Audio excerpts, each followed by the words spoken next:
I never thought that an ordinary visit to relatives could change my life so profoundly. It all began when my wife asked me to visit her mother, Rachel, while she was away.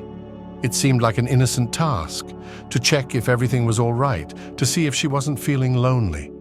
Rachel had always been just my wife's mother to me, energetic, kind, and caring. But that day I noticed something different in her. It was a hot summer Saturday when I entered Rachel's house.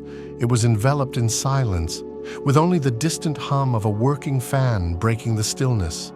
I wandered through the rooms, but she was nowhere to be seen. Suddenly, I heard the sound of running water, and as if in a dream, headed toward the bathroom. The door was slightly ajar, and I froze on the threshold, unable to take a step back, a moment that felt like an eternity. "Jason, is that you?" Her voice echoed, and there was something in it that made me shiver. She peeked out from behind the door, and I immediately averted my gaze, feeling my face flush with color. "Yes, I'm sorry. I just wanted to make sure everything's okay," I said, trying to sound as calm as possible. "Everything's great here, just relaxing after a tough week," she replied, and her smile looked so genuine that I was momentarily breathless. I knew I should leave to let her be, but my legs felt like they were glued to the floor. We exchanged a few phrases, and the longer I looked at Rachel, the more distinctly I felt something forming between us that couldn't be spoken aloud. Something dangerous and alluring. Eventually she said, "Would you like some tea?" I was just about to make myself a cup. It was an offer I couldn't refuse. We headed to the kitchen, where the familiar home atmosphere suddenly felt foreign, as if everything around us had changed. Rachel poured water into the kettle, and I watched her every move, trying to understand what was happening to me. "You know, Jason," she finally looked at me, "I've always thought you were an interesting person." Her words came unexpectedly, and I felt something stir in my chest. "Really? Why is that?" I asked, barely believing I was saying it out loud. "Well, you're always so attentive, kind. It seems like you genuinely care about the people around you." Her gaze lingered on me a little longer than necessary, and I realized I wanted to hear more from her. About herself.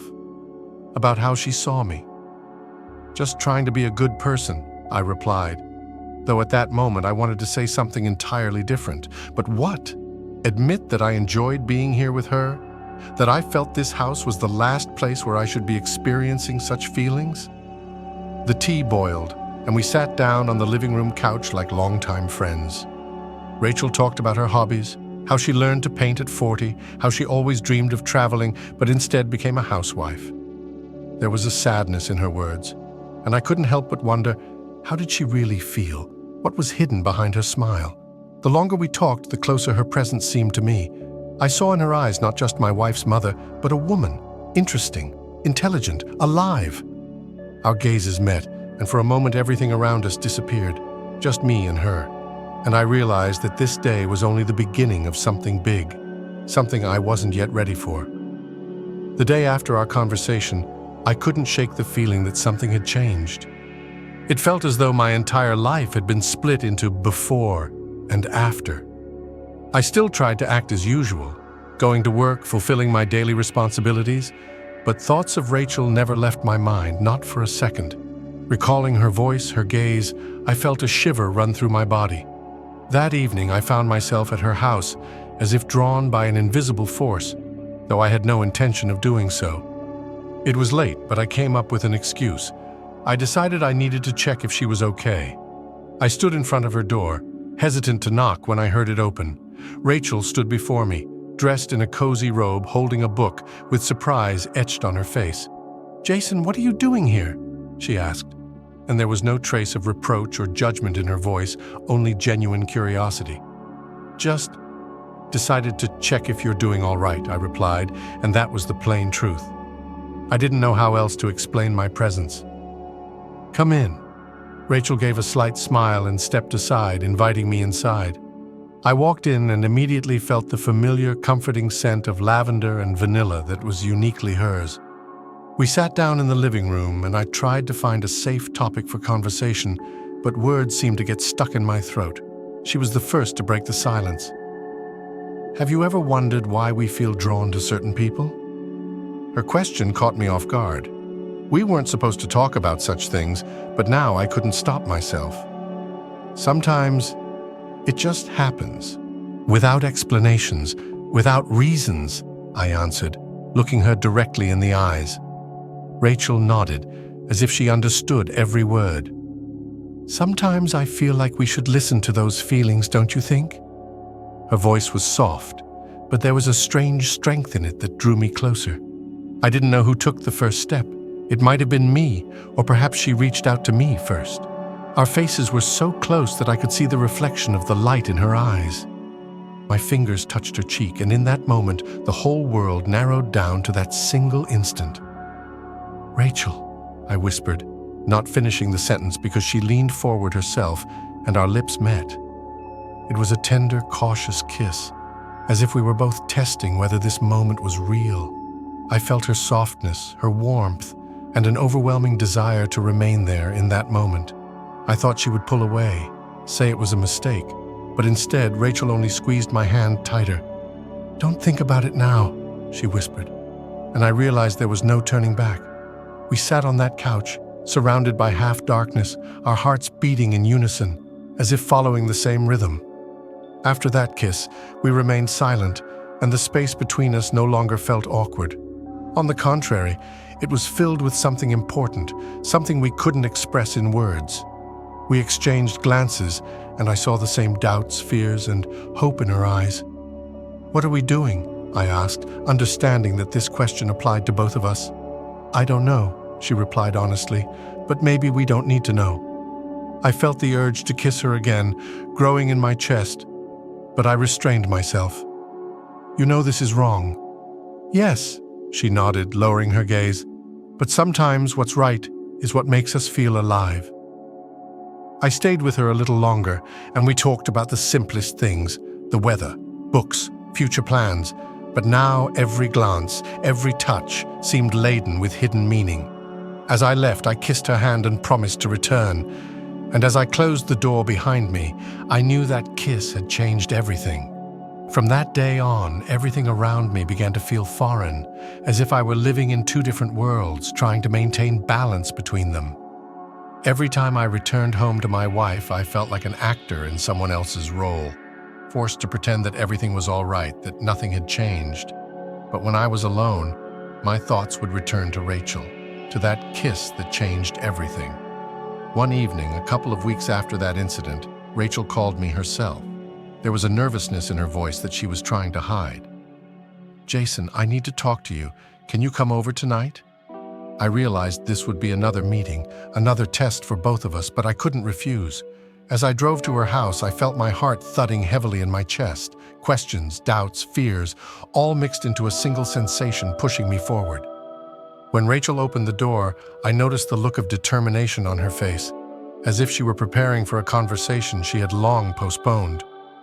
"I've been thinking about us," she began, barely closing the door, and led me to the kitchen where a dim lamp cast a warm, cozy glow, creating a sense of comfort and safety. And about what happened between us. I remained silent, giving her the opportunity to speak, even though the words were practically bursting out. "Jason," she paused as if searching for the right words, "this shouldn't have happened. We both understand that."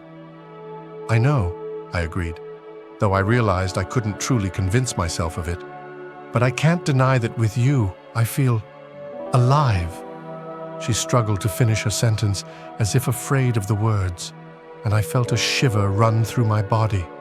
And there we stood again, at that very boundary we had been so diligently trying to ignore. I took a step closer, and as if obeying an internal impulse, took her hand in mine.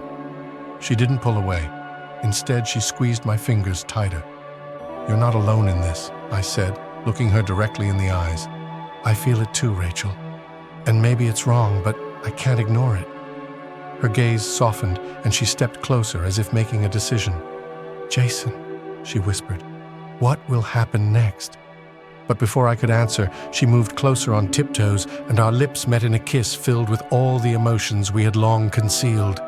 It wasn't just a kiss. It was all our pain, our fears, our dreams, encapsulated in a single moment. We stood there in the kitchen, illuminated only by the dim light of the lamp, and I felt everything around us vanish. Time, place, circumstances, all became irrelevant. I heard her soft sigh, felt her fingers entwine in my hair, and the moment seemed endless. When we finally pulled apart, our gazes met, and I saw in her eyes the same emotions that overwhelmed me. "We need to stop," Rachel breathed, but there was no certainty in her voice. "I know," I replied, though every word contradicted that understanding. "But not today." She smiled, and in that smile I saw a glimmer of hope. We both knew things were getting complicated, but for the first time in a long while, I felt like I was following not the rules, but my heart. That night, we sat in the kitchen for a long time, just talking, as if afraid that if we left, we would lose the moment forever. As I left, Rachel held me at the door. Her hand brushed my cheek, and she whispered, "Be careful, Jason." "Always," I replied. But in that moment, I realized that our journey along the thin line was only beginning. A few weeks after that night, when Rachel and I acknowledged our feelings, I realized that I was becoming increasingly entangled in what was happening between us.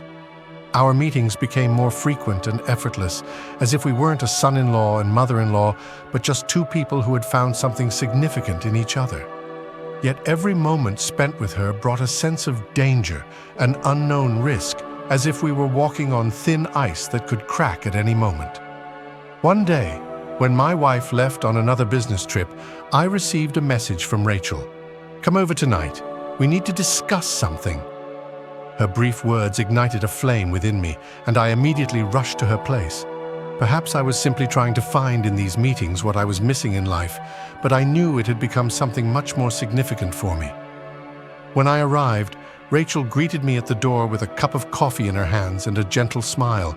Her eyes seemed to glow with warmth, and I realized I was ready to give everything just to see that smile for as long as possible. "You look like you were in a hurry," she remarked, letting me into the house. "I didn't want to keep you waiting," I replied, trying to hide the excitement thrumming at my temples. We sat down in the living room, and she placed a cup of tea in front of me. "You know, Jason, I've been thinking a lot about what's happening between us," she began, glancing over my face. "We're getting closer, and I'm afraid that one day this will become a challenge we're not prepared for." I remained silent, trying to understand what she was trying to say, but deep down, I knew she was right. "Rachel, I've thought a lot about it too," I finally managed to say, "and I realized that we need to make a decision." Her eyes darkened, and she looked as if she were fighting her own demons. "And what will our choice be?" she asked, raising her gaze to mine, full of anxiety. I squeezed her hand, feeling a tremor run through my skin. "We can't just stop, no matter how much we want to," I replied quietly. "But maybe we can try to be honest with each other and figure out what exactly brought us here." Rachel nodded, and a shadow of a smile appeared on her face.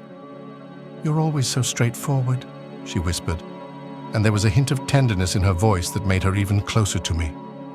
We sat for a long time, discussing our fears, hopes, and desires that we were afraid to admit to ourselves. I learned that she had always felt cornered in her life, that her marriage had long lost the spark that once lit it up.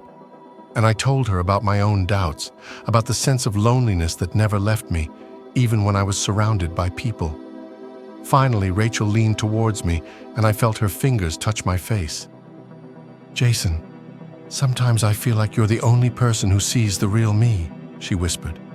I couldn't hold back, and, driven by this revelation, pulled her close, feeling a shiver run through my body. Our kiss was slow, filled with everything we had so long hidden. It was more than just a touch of lips. It was our story, our experiences, our fears, finally unleashed. When we pulled apart, she laughed softly, and I saw tears glistening in her eyes. "What should we do now?" she asked, her voice filled with hope. "Take it one step at a time," I replied, gently brushing a strand of hair from her face. "And maybe, at the end of this path, we'll find answers to all our questions." That night, I left her with the feeling that our lives had intertwined even more than before. And although uncertainty lay ahead, I knew I couldn't imagine my future without this woman who had become something more than just part of the family. The day came when I realized I could no longer live in this endless cycle of secrets and unspoken words. It felt like something was building up inside me, like a storm ready to break free, destroying everything in its path. Rachel called me in the morning. There was a sense of urgency in her voice that reached me as well. We agreed to meet in a small park on the outskirts of the city, a place where no one could see us. When I arrived, Rachel was already sitting on a bench, her hands folded on her knees, gazing into the distance. I sat down beside her, feeling the weight of every second of silence between us. "Thank you for coming," she began, not taking her eyes off the swaying trees in the wind. "I should have talked to you sooner, but I was afraid of what I might say." "Rachel, if you say now that you want all this to end..." I started, not knowing if I could endure the conversation. "No," she interrupted, finally looking at me, and in her eyes I saw a determination that hadn't been there before. "On the contrary, I don't want this to end, but Jason, we can't keep living like this, constantly hiding." Her words struck my heart painfully. All this time, I had been trying to convince myself that we could continue to hide, that the world we had created for ourselves could exist parallel to reality. But looking at her, I understood she was right. "Are you saying we need to tell everyone?" I asked, and this thought scared me more than anything. "I don't know," Rachel replied, her voice trembling. "But I can't pretend anymore that we're just a son-in-law and mother-in-law. You mean more to me than that, and I know I feel the same way." The words caught in my throat. I wanted to find a solution, to find a way to preserve everything we had without destroying our lives and the lives of those we loved. But I knew there was no such answer. "Rachel, I'm willing to take a risk for you," I said, feeling the weight of these words fill the space between us.